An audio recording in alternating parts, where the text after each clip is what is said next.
by the way, the more detailed version of that guy going nuts, the Cumulus guy, is even better. He's 55 fucking years old. At 55 years old, if you've been in radio for 4 seconds, you should have been fired 6 times, and you can't handle it. At this, I don't understand. He was fired from the river, the pizza, the loop, the vibe, the toilet, whatever the fuck names of all the stations he worked at. Come on. The pizza. I did love the pizza. That was a good one. They used to have Pineapple Thursday on the pizza. That's a good station. All right, it should be available for your share and pleasure. Oh, there it is. Are you caught up on the Larry Davids? No, not only am I not caught up, but we're at least 2 behind because something has gotten in the way of just sitting on our asses and watching TV the last few weeks. I can't think of what it could be. Life. I believe it's called life. Yeah. So.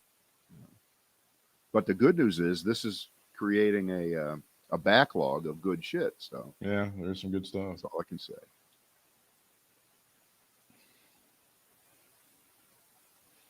Now, on the one yesterday was the one where he kills the guy, right?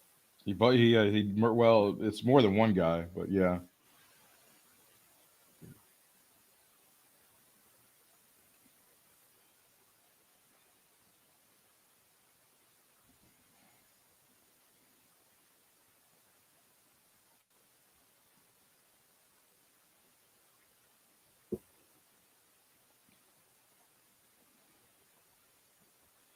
All right, here we is. Let's do it. It's a 1-day sale. 1-day sale. You have a chance today, and then we're done for the week. Yeah. We're done for the week. All right. Look here. Very good. I'm wearing my my Cavaliers sweatshirt, the one we got. Oh, nice.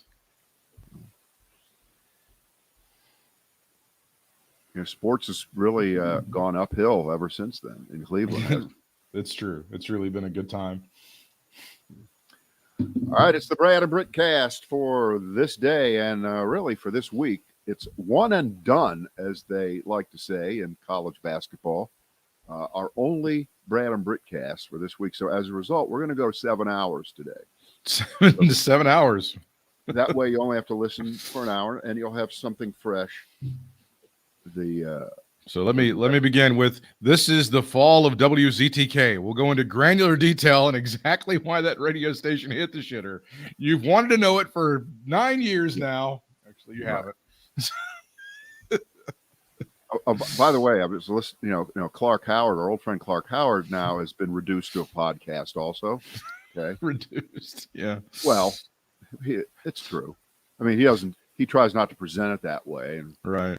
But it is, and he took a week off, and so all these people who write him say, here's an idea. Why don't you have your staff members do the show why don't you have your relatives do the show while you're gone? Relatives? Clark is such a nice guy that he won't say to these people, hey, fuck faces, when I'm gone, the show is gone, okay? You can live for 1 fucking week without me, and Jesus Christ, get a life, okay? All right. But the last person, I think really the last person who regularly had guest host was Johnny Carson. And, of course, I guess Jimmy Kimmel does it too.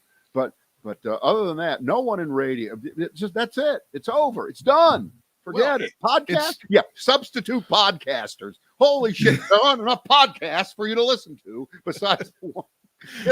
People are just so dumb. That's the beauty of on demand is you do it when you do it, you don't when you don't. That's it. And then it's there if it's there, and if it's not, it's not. Sorry, that's just how that's the shit. That's how it goes.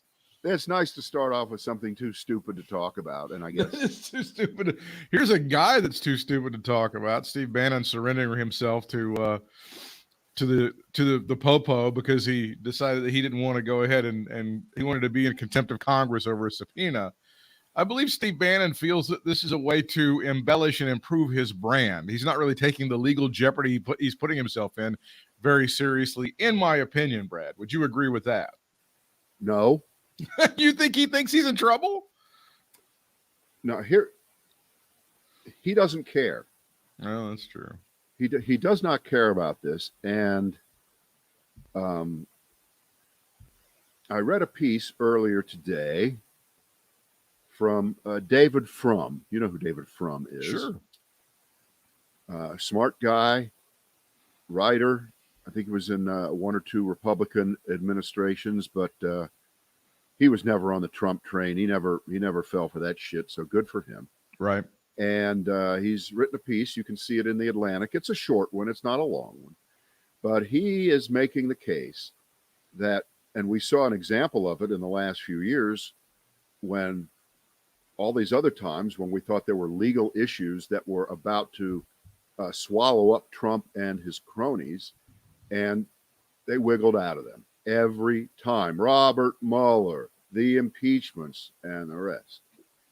And his broader point is that it really shows the overall weakness of the American legal system, the prosecutorial process as we have it, when you have people who are determined under any circumstance to just undermine the very system of which they are a part of. And his example from history, not recent history, but further back in history is, here you go, ready? 1, 2, 3, the Chicago 7. And back then, yeah, when Abby Hoffman, Jerry Rubin, David Dellinger, the 7 of them, yes, were put on trial. Yes. In a very highly charged situation. Do you think they really cared that they were charged by the system? No, they loved it and they turned it around. They made a mockery of it. There's a film that came out, but people don't know this. This has been more than 50 years ago. They were charged with inciting a riot around the Democratic National Convention in Chicago, for people that don't know. And of course, you know, they were acquitted, right? They walked. Mm-hmm. And this was a situation where they did not have this large swath of the American public believing everything they were saying, as Steve Bannon or Trump or the rest of them have. They didn't even have that kind of public support. I mean, most people thought the Chicago they were out of their fucking minds. Okay. The most pernicious charge against them was crossing state lines to incite a riot or something. It was like it was so bizarre and so unbelievable. It was such a reach on but they, you know, that was the Nixon White House, and then Nixon was a vengeful guy, and he wanted to make an example of these assholes. That's what he was. Right. That was his thinking. Right, but just take the techniques of then and apply them now. And of course, this is, you know, 1,000 times bigger than what was going on then in terms of whatever trumped up phony charges that were thrown at these guys over the violence that was, by the way, initiated by the police. Yeah, that's correct. Chicago. That's correct. Okay. Right. As opposed to this time, who's initiating the violence here? This group. Who's advocating this violence? These people. Who's plotting to overthrow the government? It wasn't the Chicago 7 in 1960. It was 68. They weren't trying to but now we do have people. And Frum's point is, be careful that Bannon, and you know, we've all kind of thought of this in different ways. He is looking at this as his moment, as his badge of honor. He is. He, like I said, I think he thinks he's going to make money off of this. It's going to improve his brand. Well, just forget the money. This isn't about the money now. It's about overthrowing the government, Britt. Oh, I understand. If he gets rich along the way, that's not a bad thing. Okay, but he believes that he's going to beat these charges.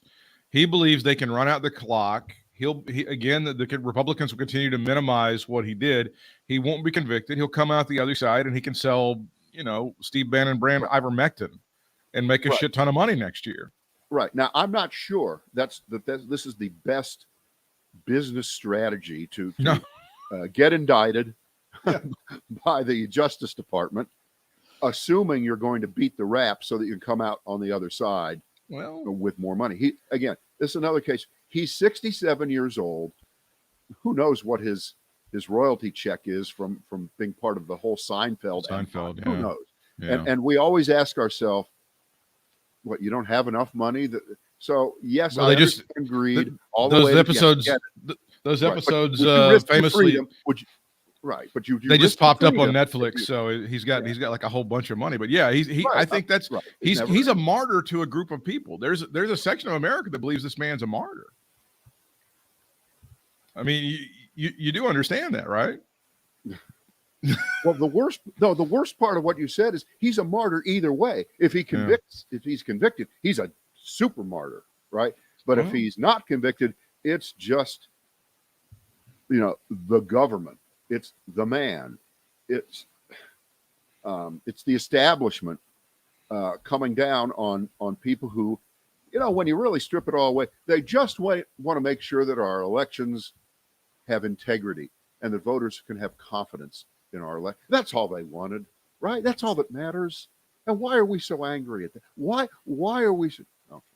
But there's a small problem with all this, and it's that this guy that we're about to show, this little chickadee from Western North Carolina, I think he's about to sing. Mark Meadows, the former chief of staff for Donald John Trump, and before that, a congressman from Western North Carolina.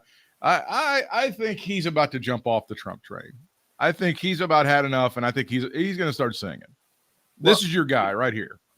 I think you're moving into that neighborhood that we thought some people might move into for the last 5 years, but none of them did.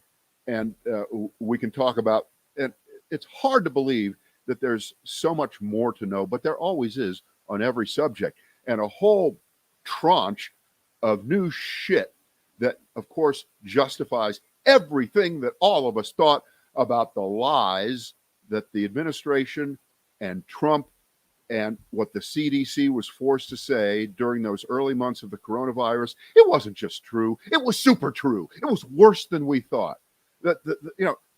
Trump should be strung up just for that, because he is responsible for tens, let's call it hundreds of thousands of unnecessary deaths by muddying the waters that to this day are still muddied. But back to Bannon and his ilk, because all they see is this goal right now, and I don't know what else there is, to overturn the United States government and install something in its place, right?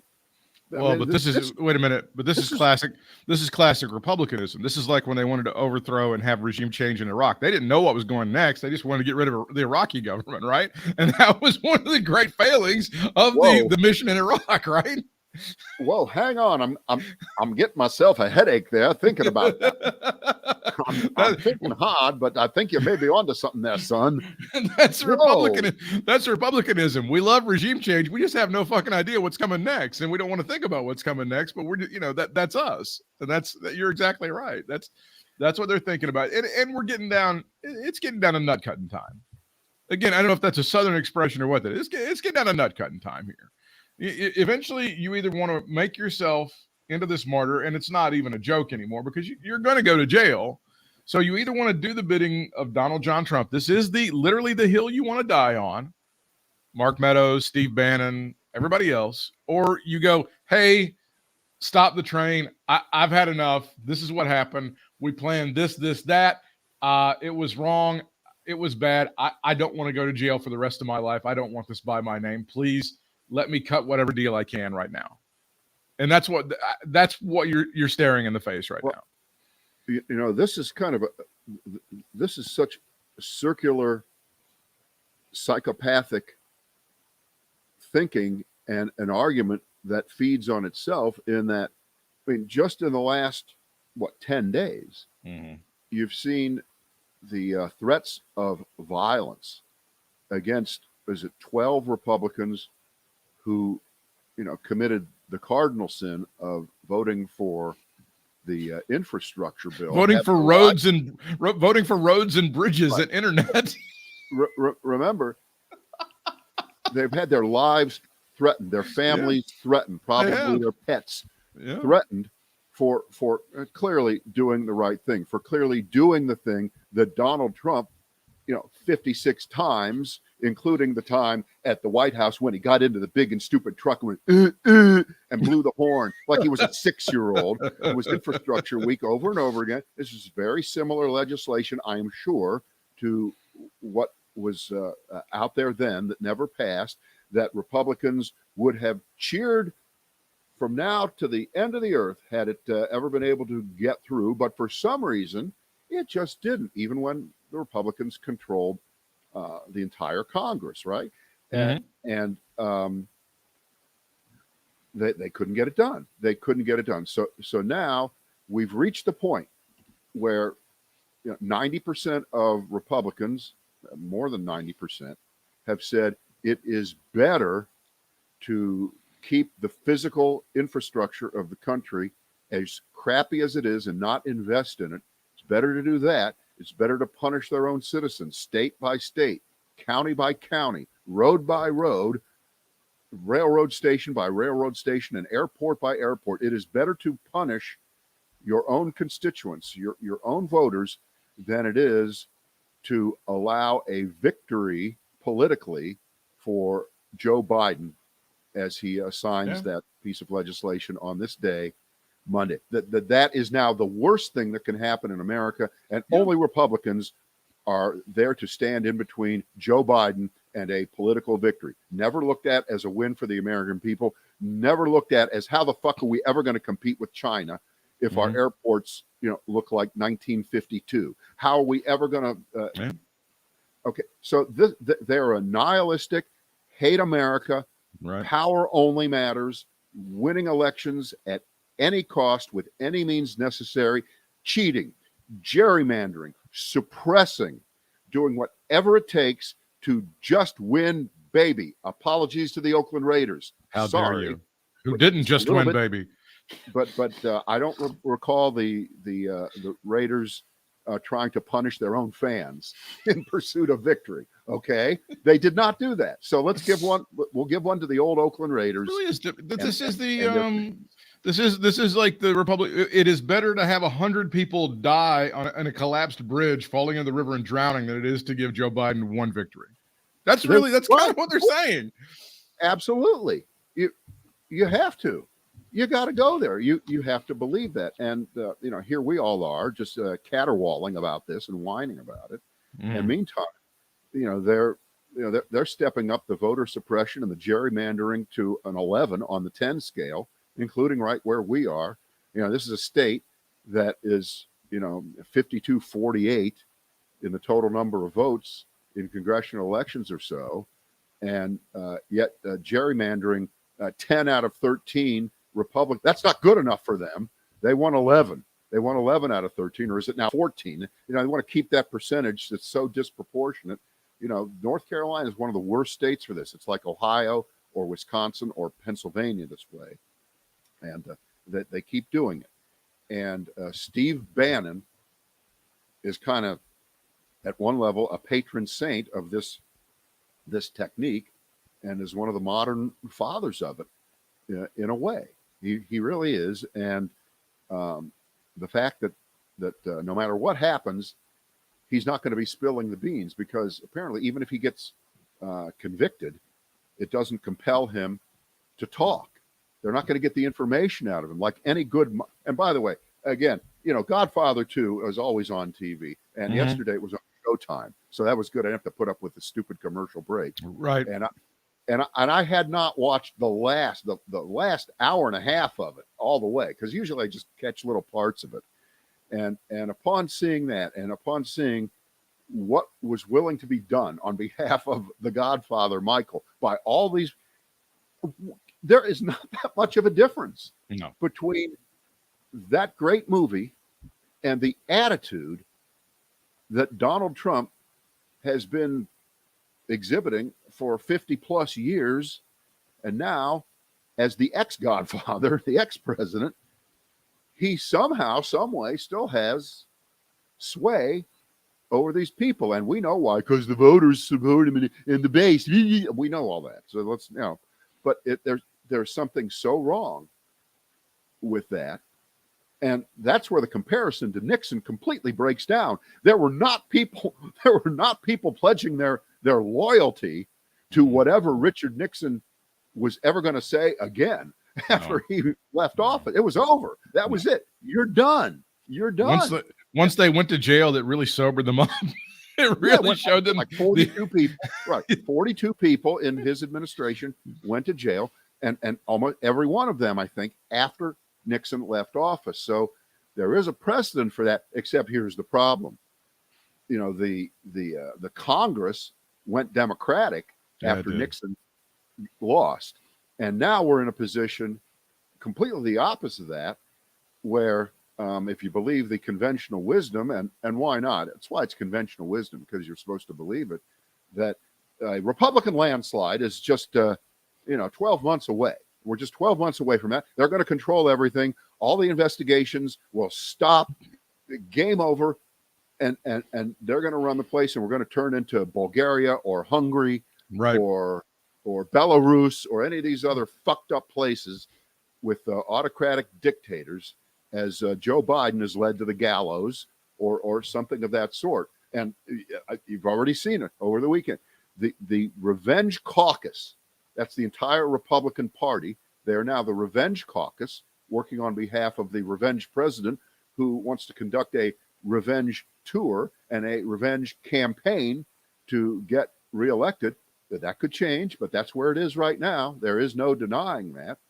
And of course, the best thing that can happen, according to these people, is for inflation to double again, for gas to go to $7 a gallon, so that it will be completely Joe Biden's fault, and things of that sort. So they're cheering for the country to go down the tubes so that they can get all these people who are now starting to say, yes, if the election were held tomorrow, of course I would vote for a Republican for Congress. Of course you would. Why wouldn't you want to put someone in there now who will be representative of a party that wanted to overthrow the United States government, who wanted to overturn the election? What that was so long ago. That was in the past. Yeah. You get over it. MoveOn.org, our version of it, right? That's what they're saying. And it's untenable. It's unbelievable. And this is the ABC Washington Post poll showing that some very low approval ratings for Joe Biden. He is underwater. However, it's strange when they, again, poll these people as to what's in the infrastructure package and do they like it. Sure. Overwhelmingly, they love it. They think it's great, but fuck you for passing this. I don't know, again, how you reconcile all of that, but that's what's going on. That's what the poll numbers are showing. No, well, exactly. It's just people are stupid. It's like a great piece I saw over the weekend by James Surowiecki. Surowiecki, in another life, which means about 10 years ago or more, used to write a column almost every week in the New Yorker on economics, and he spoke like a person. He didn't write like a wonk. He was great. And I don't see his writings all that often, but he did come forward over the weekend, and he wrote, the reason that Americans can't quite figure out what the fuck is going on with the coronavirus is because they're so bad at math. They're just really, really bad at math. They can't reconcile things like, well, if 98% of people who are hospitalized are unvaccinated, then by definition, getting vaccinated makes you a multiple of 10, 20 times less likely to be vaccinated, or to be infected than people who are unvaccinated. The vaccinated, you have a much, and they can't even reconcile those numbers. And why is that? Well, first of all, they're stupid. Most people are stupid, can't count, and don't do division, and can't figure out if a certain, and that's where why is that any different than what we're talking about here with the politics of Trumpism, which is, what has to drop on your head for you to figure out that this might not be the best direction for the country to go in. Well, I don't know, but I don't like the direction America's going in. Was that 70% say we don't like Something the direction of the country? wrong direction? Yeah. Because the right wrong direction. And of course, as you know, when you're downhill on that one, you can never win an election. We know all that shit. Yeah, we get that. And I'm here to tell you that is mostly the result of high gas prices. Yeah, and mostly high prices for food. That's all that matters. People cannot look, and I understand that. It doesn't affect me that much. I have enough money that it doesn't matter whether the loaf of bread that was $2 last week is now $2.69. But there's a lot of people under a lot of economic pressure, and there's not a lot of room in their budgets. And but there always are people under a lot of it. Everyone is all that hasn't changed. That's right. That hasn't changed. But they've seen the prices go up in a very real way, and it's affecting their budget. And then they're also being told on Fox News that they're not going to be able to get little Timmy's presents for Christmas because Joe Biden is an asshole and he's stupid. That's why they're not going to be able to get anything for little Timmy for Christmas because he's blocking all the ports, right? He will not allow the trucks. He's blockading the trucks from getting to the ports. By the way, so they can pick up the Tonka Toys truck. Reference to a truck that no one gets anymore, sir. No, you might have go with Wilco Hess next time, sir. More current. Right. This is part, by the way. Mark it down, Snurdly. This is part of the war on Christmas. Joe Biden is so against Christmas and Jesus, he doesn't even want your kids to get presents. There it is right there. He doesn't want you to be able to afford them, and they can't go on the fucking shelves. This is part of the war on Christmas. We need to go ahead and start ramping that one up right now. I'm writing Sean Hannity's show. But wait, Britt, it's not just that. It's a more clever, devious way to conduct a war on Christmas. It is. Right? It is a war on Christmas in not allowing people, and as you know, for many, many years until Trump became president, you were not allowed to say the words Merry Christmas. You couldn't say it. You were not allowed to put them in an ad for your product in the newspaper. People were beaten and jailed and killed for saying Merry Christmas. Right.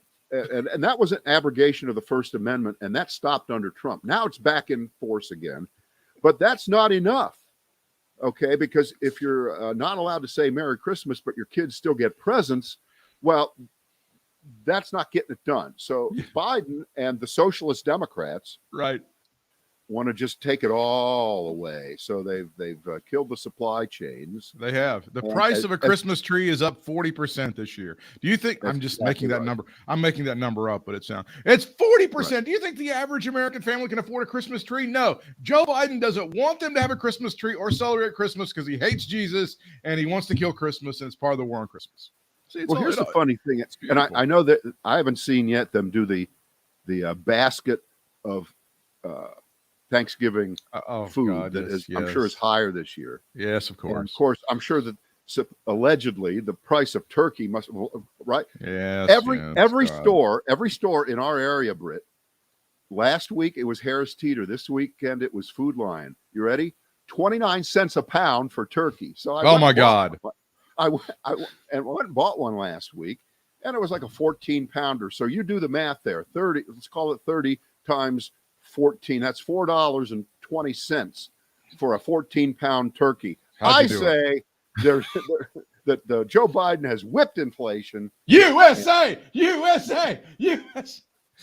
I think turkeys are normally like $1. Like $1.80 a pound, maybe $2. Maybe it's higher under the normal price. But they were 29 cents. The socialists are pacifying America with their tryptophan. That's what's going on. They're putting you to sleep, literally, America. Yeah.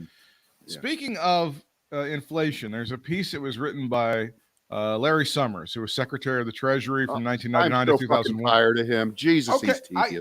I'm with you. Look, tedious. I'm not sticking up for this man. There's no question. Larry Summers is an asshole. I'm going to go ahead and just go on record as saying that he's very annoying. And you know who played him in The Social Network? Speaking of fill-ins, that would be the great Doug Urbanski, who used to fill in for Rush Limbaugh, who died 9.5 years ago. So he goes through, he doesn't think that Jay Powell is doing the right thing for Joe Biden and for the country when it comes to inflation, saying that it's transitory. And he kind of goes through that. But now he comes to a good summation here. And this is what he says in his Washington Post piece. Excessive inflation, in a sense that it was not being controlled, helped elect Richard Nixon and Ronald Reagan and risks bringing Donald Trump back to power. While an overheating economy is a relatively good problem to have compared to a pandemic or a financial crisis, it will metastasize and threaten prosperity and public trust unless clearly acknowledged and addressed. So you can question Larry Summers being a dick and his methods and stuff. I think his heart is in the right place. He's saying if we don't address this, start doing the right thing as far as like increasing interest rates and that sort of stuff that the Fed can do, this is going to be something that could put Donald Trump back into power. And Larry Summers doesn't want that. For all of the assholishness that he is, he doesn't want Donald Trump back in power, and he's very afraid of that, as all of us are. Do you accept this? Well, I'll give him half right. Put it back up there for a second, because I want to make sure that what I thought I saw, and then I read. Excessive inflation, in a sense it wasn't being controlled, helped elect Richard Nixon. Mm-hmm. Richard Nixon. So it's 1968. Yeah. The country is torn apart by the war in Vietnam, which apparently wasn't as big a deal for people as inflation. It was torn apart by social unrest across. Yeah. It was campuses were burning. Campuses were being closed. And MLK was assassinated. RFK was assassinated. Exactly. I think to say that inflation elected Nixon, right? That's a new one. That is a new one. Okay. But okay, just roll it right in there. Go ahead. And did Ronald Reagan beat Jimmy Carter in 1980 because of inflation? Yeah, I guess we inflated the number of hostages, right? There were only 48. They said 52. No, okay. I mean, I get that. And I understand that because Summers is making the right point, but I think he's exaggerating the past in various situations. He just is. But okay, I get the fact that the narrative now is that Joe Biden is in trouble and underwater because he's underplayed way too many things. He's been the everything's going to be okay guy, which is what he did when he ran for president. But now that he is president, the everything's going to be okay attitude doesn't quite cut it, whether it's Afghanistan or inflation or any other issue that you can name. He seems like he's laid back Joe a little bit too much, and that events are overwhelming him. Except, all inflations are not the same in terms of their root causes and how fast they may abate, depending on other circumstances. But again, we have to go back to our original thesis of this program. The American people are stupid. Okay? Pretty stupid, fairly stupid. They want it right now, and they don't want to hear nothing about it. They ain't interested in why. They're just interested in what. I don't want to know why gasoline is now $3, $4, $5 a gallon, whatever it is. I don't want to know why. I just want to know that it's going down. So, and by the way, remember, if Joe Biden took the most radical step right now that would quickly lower gasoline prices, which is go down there to Louisiana where they have those big, I think they're like in mason jars of a lot of gasoline, a lot of oil. Yeah, and he got that into the system that it would lower prices. Well, I'm not quite sure how that happens because so much of our oil and gasoline is delivered by truck, and we don't have any trucks right now. We don't have any drivers. We can't get shit delivered, so I'm not quite sure how that would. But he mentions that. Larry Summers in the piece mentions opening up the reserves, and it's really more honestly. That's more of a theater piece. That's more of a theater piece for America and for the markets to go. Oh, it doesn't really make a dent as far as supply goes, but it's something that you can hug and get close to you, right? For the markets and for the American people. It would increase supply, but here's the point. It doesn't matter what Joe Biden does. If he does that, then what will Republicans say? That this is a desperate bit of government intervention using a resource that we keep in reserve in case of war or something really, really important, and that market forces will take care of the problem. Republicans will suddenly become free market will take care of high prices the minute Joe Biden does something about high prices through government intervention. And to be fair, I can't really recall when actual federal government tampering with the economy in the short term changes these kinds of numbers. It's just not going to happen. The price of bread is not going to go back down no matter what. And the raises that people have gotten for working, they're not going to be repealed if that's helping to drive some inflation too. Labor costs are part of why people raise prices too. So the answer, of course, and again, it's just you and me. We can talk about this. It doesn't matter. We're not going to change the world. But because people are stupid, and because, and this happened a long time ago. Let me see if you can remember when this happened. The corona virus. You remember that? Not that? familiar with it. How does that, what was it? All right, let me help you with this. It fucked up the economy. It closed down the economy. It shut everything down to near zero. You know what? Airlines have been scrambling to get themselves back together. You know what I think? It's almost a miracle that airlines and airports are functioning as well as they do, considering that they sent so many people to the showers. They didn't lay off people. They bought them out. They bought out their contracts. Yeah. If you were 55 years old and you were working for United or American, and you'd put in your time and you got some seniority and your pension is going to be good, and United came to you a year and a half ago and said, our traffic is down 90%. We don't need anybody flying. Would you like to retire? Here's 70 cents on the dollar. Bye. See you. Have lifetime fun. benefits. And so a lot of them said yes. Sure. A lot of them said yes. Now, is that the airline's fault specifically for doing that? It's Joe Biden's fault. Yes, they should have known. But they should have known that Trump was not going to be reelected, that Biden would get elected, and that then within a year, airline travel would come back for leisure travel. It hasn't come back for business travel yet, but that's enough.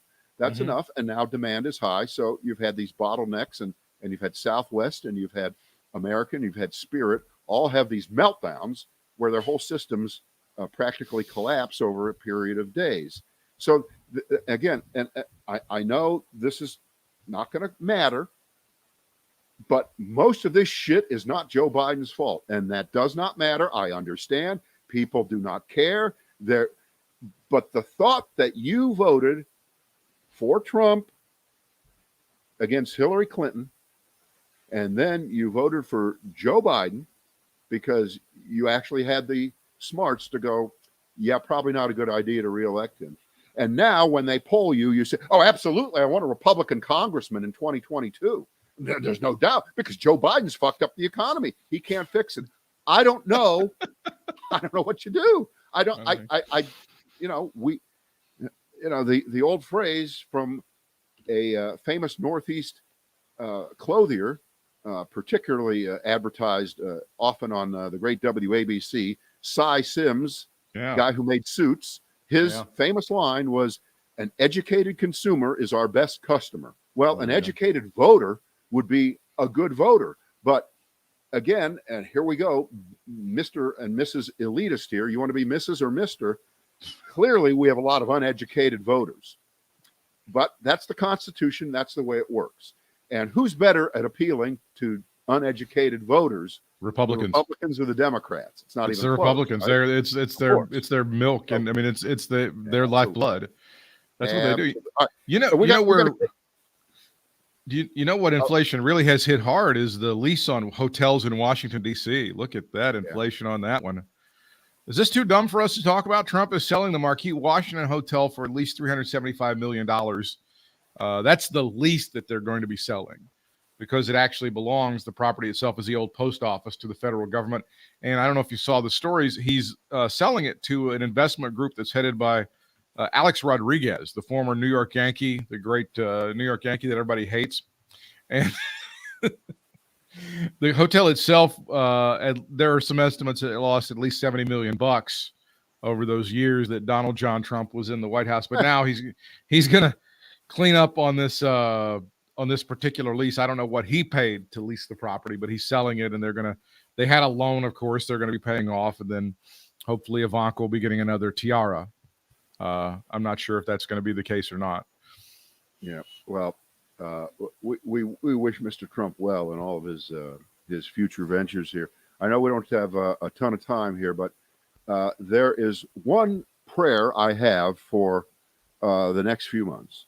Yes. And it is that Alex Jones is bankrupted to the point of complete destitution, because nice. he lost 100% in court against the Sandy Hook parents. Every bit of it. They whooped his ass. Yeah. Connecticut judge orders Alex Jones of InfoWars to pay damages to families of Sandy Hook shooting victims in defamation lawsuits. And this is across the board. No wiggle room. You're done. You're through. Let's go for it. Now, everything I was trying to read here, and this came, I guess, today, so there isn't a lot of color to some of the stories on this. Mm-hmm. But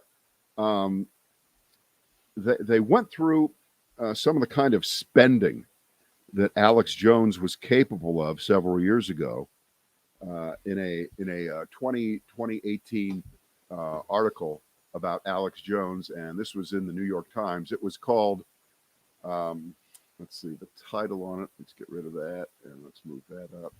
Conspiracy theories made Alex Jones very rich. They may bring him down. So this was written 3 years ago before this decision. And this guy was just raking it in. Back then he was 44, so he's 47 now. And I'm not a business guy. I'm a revolutionary. By 2014, he was bringing in more than $20 million a year in revenue. That year, he bought 4 Rolex watches in one day, 2014, $40,000 on a saltwater aquarium, $70,000 grand piano, $752,000 in silver, gold, and precious metals that they found that was in a safe deposit box. All right, so this guy has been raking it in. So he's worth millions of dollars. And I hope what is done to him in the next part of the legal proceedings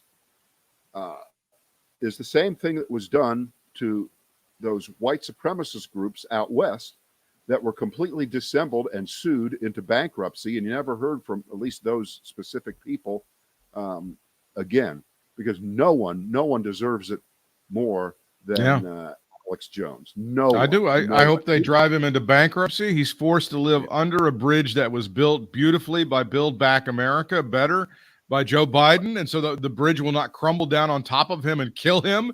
And he can live under that bridge.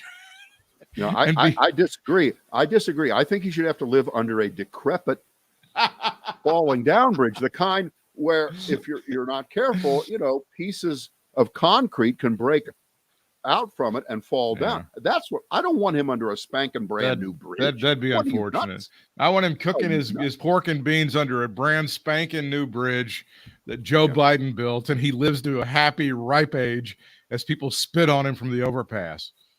Yeah. But you know what? It won't happen that way. We know it. No, we. But he is kind of screwed. He is kind of dicked over by this whole thing, which is fine. Well, I wouldn't say dicked over because that would imply some kind of unfairness. Yeah, okay? That's true. He is. He's screwed. He's gone. He's history. Mm-hmm. Every dollar that he makes for the rest of his life, I hope it goes into the pocket of these families for what he's done. Well, it's the very least that they deserve. I would like to see that. Should we throw in a little bit of sports here at the end, because there was a lot of fun sports crap over the weekend, including near to where we are, the reemergence of Cam Newton as the quarterback for the Carolina Panthers. Good old number one, getting out there and re-energizing a team that, again, Britt, you and I don't go to that many games in person, and no, I went a couple weeks ago to see them play Minnesota, and I'm telling you, I swear someone had put Salmonex in their water. They were so sleepy and lackadaisical and without spirit. And as I wrote last week when I heard this, I said, this is low risk and high reward for the Panthers. If he's anything close to what he was, and if he's physically in better shape than he was when he left Carolina a couple years ago, then you know what? You may have made a good investment, and the 1-year contract might be extended. And sure enough, boy, but got lucky here. My God, he looked, he didn't play all that much, but he looked fine. He looked a little bit like the old Cam Newton He does, in terms of the way he moved, didn't he? Don't you think? He puts a shot of adrenaline in that team, and that's exactly what they need. Sure. Yeah. So hopefully that'll. Good I heard a very interesting statistic is on the other end of things. It's going to make you vomit. There was this Axios article, you may have actually read it, that booster money is paying for nationally about $500 million in dead money from coaches that have been fired, college football coaches that have been fired across America. It's more than 100 million in the SEC alone. It's like 120 or something like that. The guys that have already been dosed, and the boosters just keep throwing that money out there. That's disgusting, isn't it? But wait a second. You say about half of the money. So does that mean the other half? No, it's about $500 million. It's about $500 million. It's $500 million. Right. So whenever a high-profile coach with a big contract is canned, they've got to pay him off, and all of that money is, for the most part, coming from people who just donate. That's correct. Better that than taxpayer money or tuition money or other kinds of money. But correct. Of course, it's ridiculous. It's disgusting. It's completely obscene. Yeah.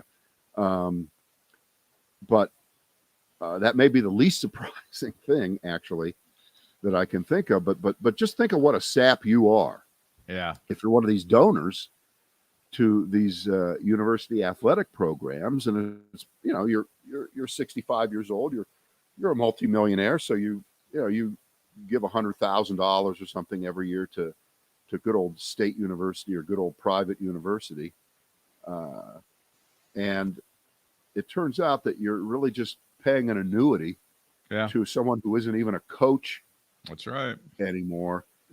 Again, this is like cheering for the for Bannon and Trump to overthrow the government. Is there not some point where you figured out you've made a bad bet on the wrong people and you're not investing wisely here? Is there no point that gets reached by these people? There's some big college football coaching positions are going to be open up next year. I mean, like the Southern California one, the University of Washington, LSU. These are just a few of them. Possibly Florida, possibly Miami. These are some big time things that are coming up. Oh, John Gruden has filed lawsuit against the NFL, saying that he was targeted in the release of those emails. You think the NFL settles that suit today or tomorrow? Because I don't think they want the discovery phase of all of that. You're nuts. It won't be till at least next week. I don't, and I'm not a John Gruden defender in any way, shape, or form. But I'm sorry, but when he's going to get his money. Oh, he will absolutely get his money, because this is definitely a case where if there are several 100,000 emails that didn't go public except for the ones that have Gruden's name on them, exactly, then there is no amount of money that will not be allocated to cover the continued cover-up. Absolutely. Right? Well, the solution to the problem of massive sexual harassment for the Washington football team is fire John Gruden. How does that happen? $650,000. Again, there was a $10 million fine, and oh no, you can't run the team, but your wife can. Which, by the way, wait, hang on here. Now Gruden does have one point that I think is pretty good that has to be answered in that. And again, what you're saying and what you just said is of course completely correct. But that part of the legal proceeding, that part of the lawsuit, that was settled already over the summer. So Gruden's point, and again, it is a good one.